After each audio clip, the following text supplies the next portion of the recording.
comment se construit une nouvelle religion? C'est ça la question qui est posée à l'historien. Alors, l'ange Gabriel, les anges, ils existent dans la longue tradition sémitique. Et l'ange Gabriel est un des anges les plus en vue, les plus visibles, qui joue le rôle le plus important.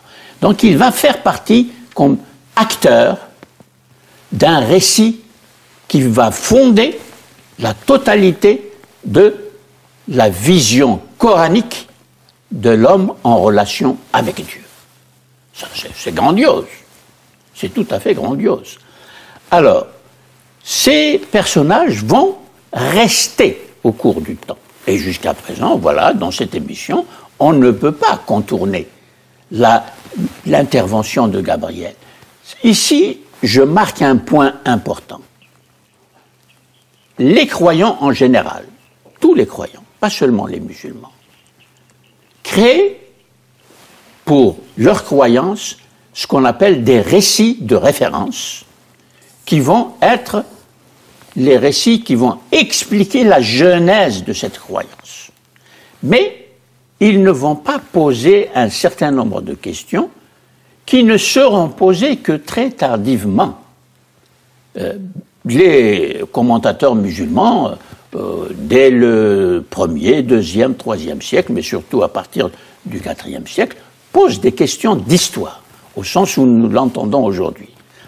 Par exemple, ils veulent savoir exactement comment saisir, identifier de façon concrète l'ange Gabriel. On pose des questions comme ça. Mais aujourd'hui, nous sommes en France, dans une télévision, France 2, avec toute la culture moderne que nous possédons, etc. Les choses changent considérablement. J'insiste sur la nécessité d'ouvrir ces espaces qui sont des espaces de la connaissance, qui n'affectent pas la croyance, mais qui vont éclairer la croyance au lieu d'être une croyance, la foi du charbonnier, d'accord, c'est très bien la foi du charbonnier, elle est active, elle s'exprime, mais c'est mieux encore quand le charbonnier apprend davantage tout ce qui concerne justement l'histoire et aussi les changements au cours de l'histoire qui vont affecter cette croyance-là et l'expression de cette foi-là. Ça manque aux musulmans. Mohamed Al-Koun, nous sommes là justement pour permettre cette ouverture, cette explication. Cette émission d'ailleurs est le lieu même. Oui, mais je suis sous la pression du temps. Écoutez, on va essayer d'avancer plus vite. Tout à l'heure, vous avez dit d'abord, et ce qui est véritablement le début de cette révélation, c'est d'abord une parole sacrée, une parole divine qui sera faite livre un peu plus tard. On reviendra tout à l'heure. Regardez ces extraits justement concernant le Coran et sa recension, et puis on reviendra pour continuer cette passionnante discussion avec le professeur Al-Koun. Regardez.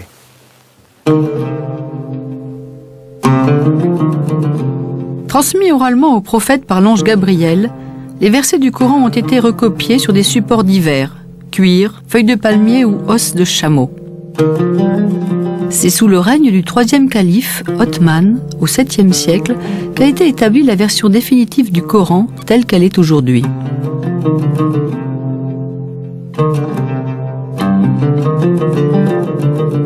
L'écriture du Coran est indissociable de la naissance et du développement de l'art de la calligraphie, la belle écriture en grec. C'est le texte sacré qui a inspiré les différents styles de l'écriture arabe à travers les siècles. Parole de Dieu et texte sacré, le Coran devient un objet d'art et une source d'inspiration pour les artistes et les maîtres de l'écriture.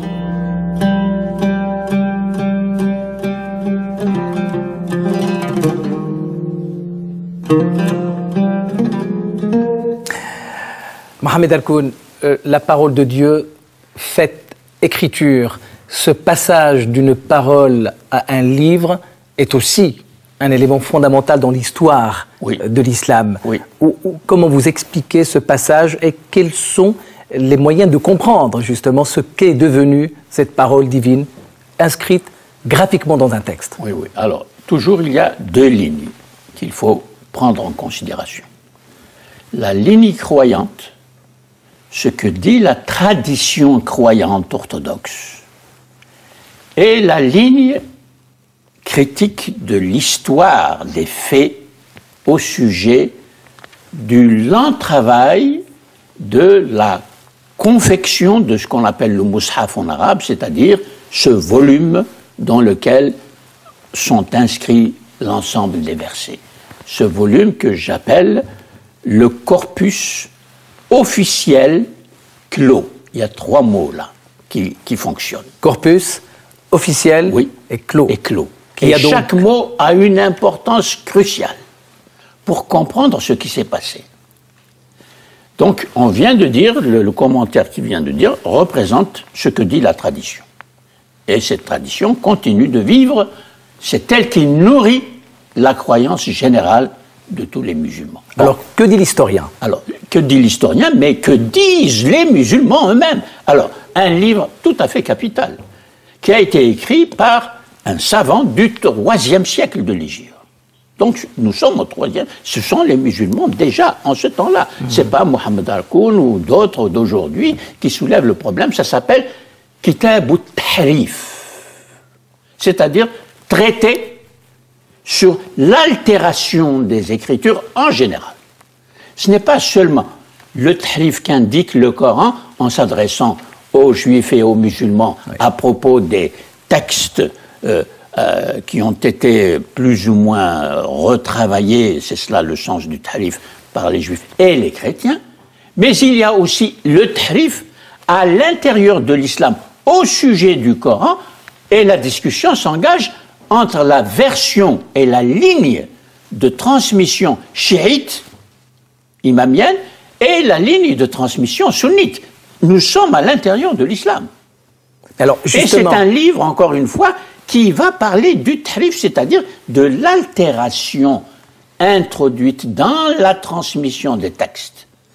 Et donc, l'historien qui a ce livre entre les mains, ce n'est pas les chrétiens qui l'ont inventé aujourd'hui, ce ne sont pas les islamophobes qui l'ont inventé, c'est de l'histoire. Alors, est-ce qu'on peut revenir? C'est de l'histoire interne aux musulmans. Alors, s'il est permis d'aller lire ces livres-là, de les expliquer, moi je pense qu'il faut le faire, parce que ça va consolider la foi, et ça va avoir le grand avantage de dépasser les déchirements politiques que nous sommes en train de connaître entre les chiites et les sunnites en particulier, mais dans l'histoire on a connu des déchirements entre les kharijites et les sunnites, entre les kharijites, les sunnites et les divers chiites, ismaéliens, imamiens, etc.